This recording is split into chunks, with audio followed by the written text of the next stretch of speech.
Good morning, students. Hope you all are safe and healthy. So, today we'll begin with Chapter 1 of English, titled Why Evergreen Trees Never Lose Their Leaves. Now, before we begin the chapter, let me ask you a question: that what kind of trees are you surrounded by right now? Or what kind of trees do you see around you right now? Well, I'm surrounded by apple and pine trees. And if you have seen the apple and pine trees, you must have noticed that the apple trees are not green throughout the year, whereas the pine trees, they are always green.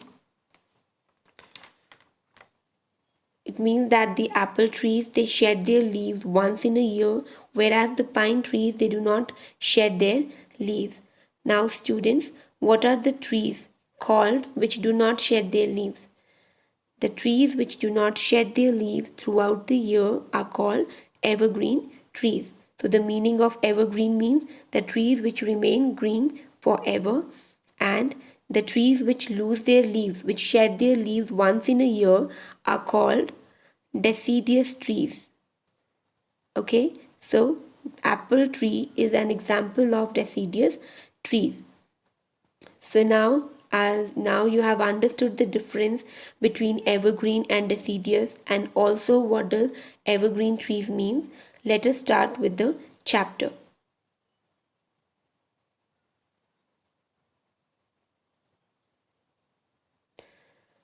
Do you know why some trees stay green throughout the year? Read the story to find out why these trees never lose their green color or their leaves.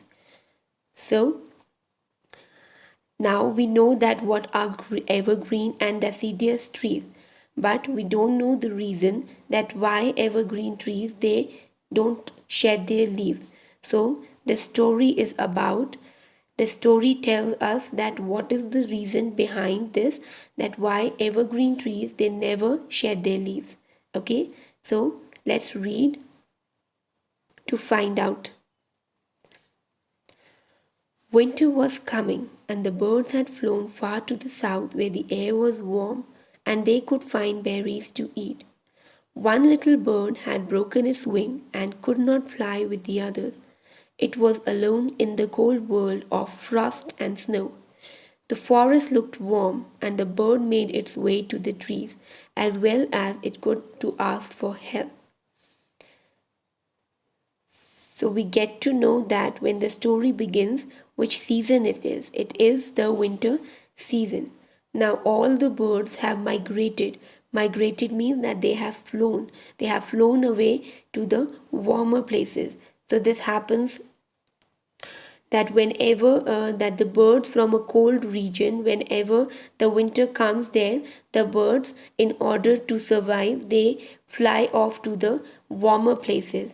So similarly here also, the birds, the friends of the little bird, all of them, they have migrated or flown away to the warmer places. But one little bird, that is, it cannot fly with them. And why? Why the little bird cannot go with his friends? Because the little bird's wings was broken, and he was unable to fly to such a long way. Now the bird was surrounded by frost and snow. Frost means ice. Now the bird, he was surrounded by ice and snow, so it means that it is winter season, and he was the only place which looked warm to the bird was the forest. So he went into the forest to ask for help. Let's read further. First, it came to a birch tree. Beautiful birch tree, it said, my wing is broken and my friends have flown away. May I live among your branches till they come back to me? So now the bird, it approaches to the birch tree. You can see here in the picture also. So it approaches to the birch tree for help, and it asks the birch tree that as his friends have left and he is all alone in the forest, Can it live in the branches of the birch tree? So let's see that what has birch tree to say. No, indeed, answered the birch tree, drawing her fair green leaves away. We of the great forest have our own birds to help. I can do nothing for you.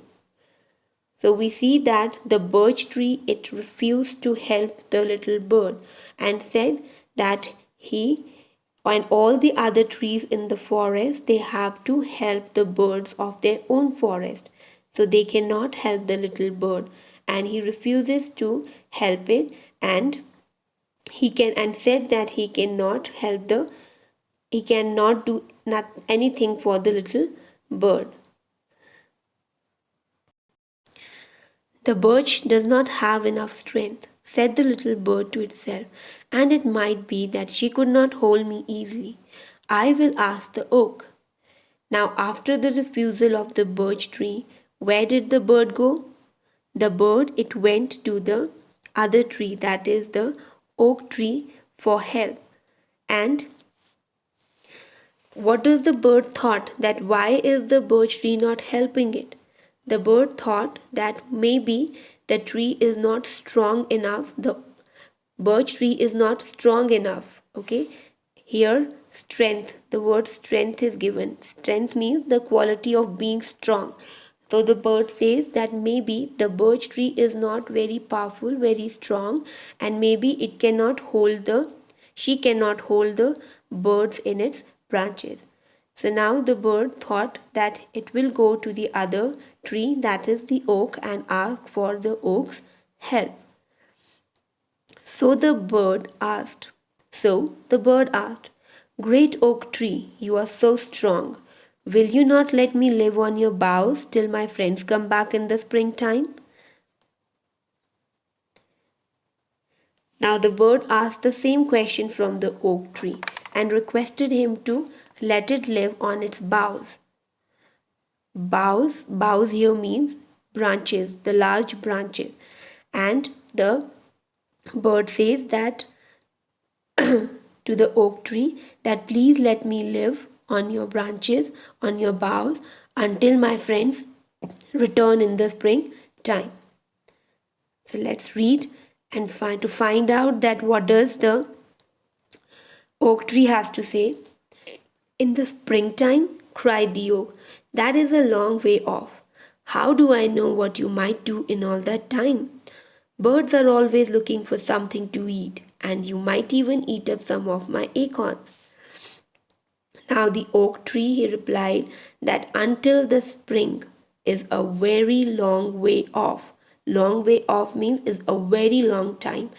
So the oak says that you cannot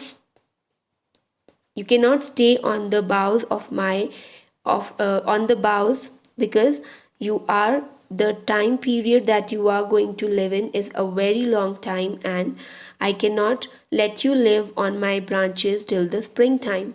And then he says that as all the birds they need something to eat, and you will also need something to eat, and you might eat the acorns. Acorns means it is a small brown nut which grows on the tree, and he says that you might eat my acorns.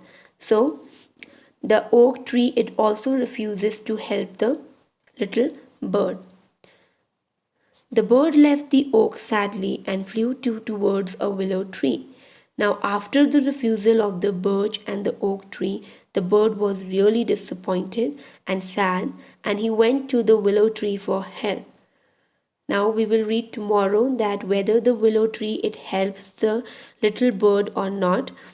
But before we end for today, I would like you to read the story again and understand that what kind of qualities the oak and the birch tree they exhibit, what kind of qualities or what good or negative qualities can you see by the behavior of the oak and birch trees.